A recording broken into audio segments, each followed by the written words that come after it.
Et si 30 jours pouvaient réinitialiser ton année et peser comme 80 ans de lumière dans l'invisible?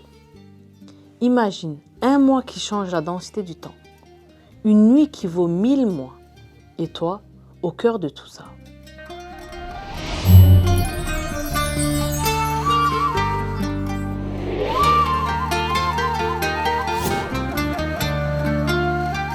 Imam Rabbani l'a dit avec force. Le noble mois de Ramadan réunit en lui toutes les grâces et bénédictions. Quiconque sait le mettre à profit se voit accordé de passer toute son année dans cette plénitude. Ce n'est pas une belle phrase pour calendrier, c'est un mode d'emploi. Le Coran parle d'une nuit, la nuit du destin, qui vaut 1000 mois. Et le prophète enseigne que monter la garde pour la patrie 1 heure ou méditer 1 heure peut valoir une année d'adoration. En clair, il existe des moments où le temps se densifie, où une action sincère perd son côté partiel et prend une portée universelle. Tu vois l'idée? À certains instants, ce que tu fais n'est plus juste un petit effort de plus. Ça devient un capital qui pèse pour toute une vie. Mais comment vivre ça quand tu as cours, examen, des notifs toutes les 3 minutes, des réseaux qui poussent à la mise en scène et au regard des autres? Comment échapper à l'ostentation, la ria et à la quête de réputation, la sum'a, qui vide les actes de leur substance?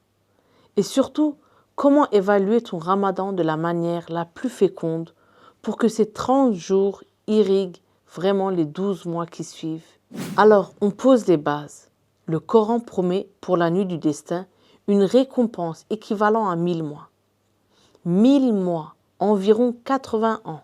Le prophète a parlé de ces moments rares où 1 heure de garde ou de tefekkur, une méditation réfléchie, pèse comme une année d'adoration. C'est énorme. Moralité, à certains temps et lieux, le partiel devient plénitude. 1 minute habitée, une prosternation discrète, une nuit tenue juste entre toi et Dieu. Et c'est tout ton horizon qui change. Tu comprends pourquoi Ramadan est une saison à part? Imam Rabbani te donne la clé. Si tu vis Ramadan de part en part, les jours en jeûne, saum, et les nuits debout en prière, qiyam, tu entres dans un cercle vertueux. Chaque bien engendre un autre bien. Tu traverses l'année dans une atmosphère de miséricorde, avec moins de panne spirituelle. Pas une perfection instagrammable, une stabilité intérieure. Et le prophète a promis, celui qui jeûne le Ramadan avec foi et en attendant sa récompense d'Allah, Dieu lui pardonne tous ses péchés passés. Tu sens la logique? Vécu pleinement, ce mois devient une rampe de lancement. Tu sors de Ramadan avec un écosystème intérieur différent. C'est là que ça devient précis. Dans ces adorations, la niyya, l'intention, l'ikhlas, la sincérité, et le yaqin, la certitude, sont décisifs. Selon la profondeur du cœur, la récompense est multipliée au décuple, au centuple, parfois par millions. Oui, l'intérieur pèse. C'est ce qui fait que quelques nuits de qiyam, vécues avec clarté de l'intention, peuvent dépasser en valeur des années entières. Tu n'as pas besoin de tout faire. Tu as besoin de le faire vrai. Une unité de prière consciente, 1 minute de souvenir lucide, une aumône cachée et le compteur change d'échelle. Regarde, rencontrer la nuit du destin, c'est comme recevoir le salaire spirituel de 1000 mois, environ 80 ans de prière et de jeûne. Et ces années-là sont propres, car loin du regard des gens.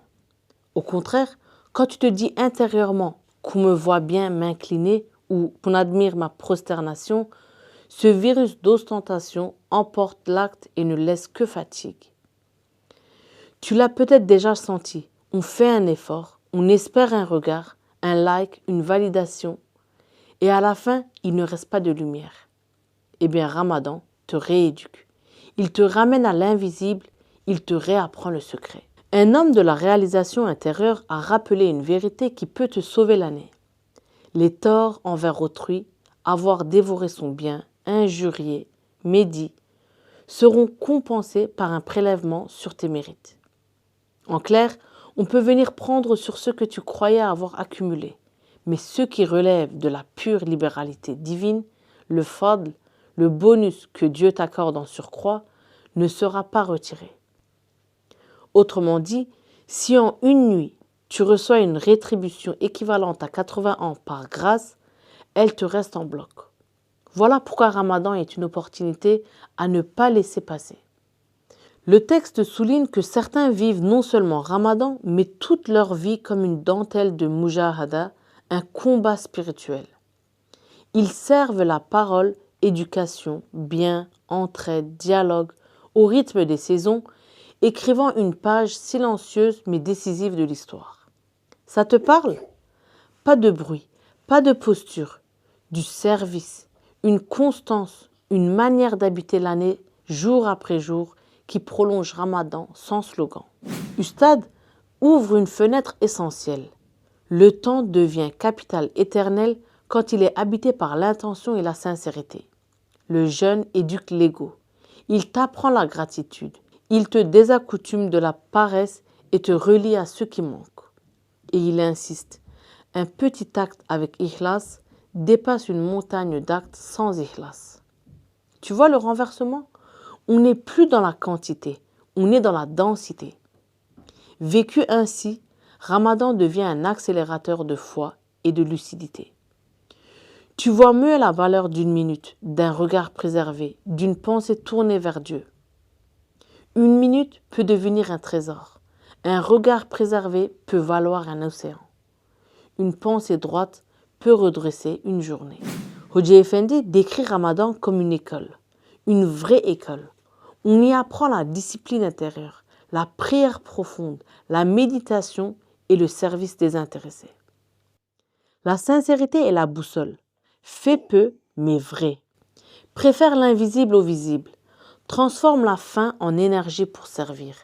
Transforme l'attention des autres en attention à l'unique. Et là, tu vois naître le fameux cercle vertueux qui dépasse Ramadan et irrigue tes études, tes projets, ta famille. Tu deviens plus focalisé, plus propre intérieurement, plus utile. Pas par pression extérieure, mais parce que ton cœur a trouvé son axe. Alors, on fait comment concrètement pour évaluer Ramadan de la manière la plus féconde? Et toi, comment pourrais-tu vivre ces 30 jours pour qu'ils réécrivent les 12 prochains mois? Prends une minute, respire et trace ton plan, ta feuille de route qui est simple, réaliste et puissante. Premièrement, intention quotidienne, la niya. Chaque matin, Seigneur, je jeûne pour toi, j'attends ma récompense de toi seul. Quelques secondes, mais un monde change. Avant chaque prière, recale ton intention. Une intention claire vaut plus qu'un gros planning flou. Tu te reconnais peut-être là. Beaucoup de choses à faire, mais l'intention se dissout. Reviens-y, fais-la simple, fais-la vraie. Deuxièmement, jeûne complet. Protège le regard de l'illicite, la langue du mensonge et de la médisance. Si une discussion glisse vers la médisance, change de sujet, quitte ou propose une alternative bienveillante. Rappelle-toi, ce que tu évites pendant ces heures donne un poids immense à ton jeûne. Le jeûne, ce n'est pas juste ne pas manger, c'est tout toi qui jeûnes. Et c'est ce qui densifie le temps. Troisièmement, nuit vivante, qiyam et tefekkur. Choisis un créneau nocturne, même court mais réel. 2 unités de prière, lentes et conscientes, valent mieux que 10 pressées. Offre-toi de vrais moments de tefekkur. Débranche, assieds-toi, réfléchis à ta vie, à la mort, au sens, à tes priorités. 1 heure de méditation réfléchie est annoncée comme valant une année d'adoration. Vise ces moments, surtout dans les nuits impaires de la fin du mois.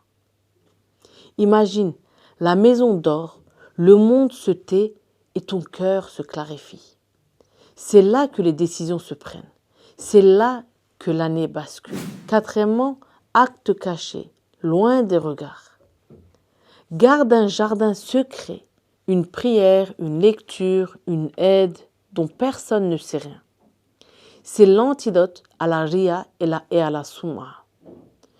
Tu sais ce moment où tu pourrais montrer? Ne montre pas. Garde-le pour l'invisible. C'est ta réserve d'or. Cinquièmement, droit d'autrui. Évite d'endetter ton ramadan. Pas d'injures, pas de vol du bien d'autrui, pas de dénigrement. Si tu as blessé, fais un pas vers la réparation et le pardon. Souviens-toi, ce qu'on doit aux autres peut être prélevé sur nos mérites. Ne laisse pas tes trésors se vider. Répare, demande pardon, allège-toi. Sixièmement, une fibre de service. Inspire-toi des serviteurs du Coran. Fais de ta journée un service. Aider à la maison, soutenir un ami, contribuer à une œuvre utile. Le service protège de l'ego et prolonge Ramadan dans la vie réelle. Tu veux sortir de toi? Sers. Tu veux te purifier? Sers. Le service rend l'intention concrète. Septièmement, objectif Laylat al-Qadr. Planifie tes 10 dernières nuits comme on prépare un oral décisif. Sommeil organisé, téléphonie en mode avion, cœur disponible. Une nuit peut valoir 1000 mois. C'est le cœur du mois. Vise ces nuits, prépare-les, accueille-les. Peut-être qu'une seule te donnera une vie entière de lumière. Ramadan, c'est Dieu qui nous ouvre une saison où le temps se densifie, où une prosternation loin des regards pèse plus que toute une mise en scène, où une heure de tefekkür peut valoir une année, où une nuit peut en valoir 1000. Avec l'intention, la sincérité et la certitude, tu entres dans le cercle vertueux décrit par Imam Rabbani. 30 jours qui réécrivent 12 mois. Et si tu y ajoutes l'esprit de service des serviteurs du Coran, cette dynamique déborde largement le mois et marque une vie. Tu n'as pas besoin d'être parfait, tu as besoin d'être vrai et constant, un pas après l'autre. Alors dis-moi, ce Ramadan, quel sera ton jardin secret, l'acte sincère, invisible, que tu planifies dès ce soir pour que Dieu fasse de 30 jours l'élan d'une année et peut-être l'équivalent d'une vie? Tu choisis quoi concrètement maintenant? Merci d'avoir regardé la vidéo jusqu'ici. N'oubliez pas de commenter, liker et partager cette vidéo. Assalamu alaikum wa rahmatullahi wa barakatuh. Confluence, c'est le point de rencontre entre la science, la foi et la quête de sens. Là où la connaissance éclaire la spiritualité et où la croyance dialogue avec la raison. À travers ces pages, Confluence explore la vie, la nature, l'humain et les grandes questions qui façonnent notre époque. Une invitation à penser autrement, à croire différemment, à vivre pleinement. Abonnez-vous à Confluence, le magazine de la vie, de la science et de la croyance.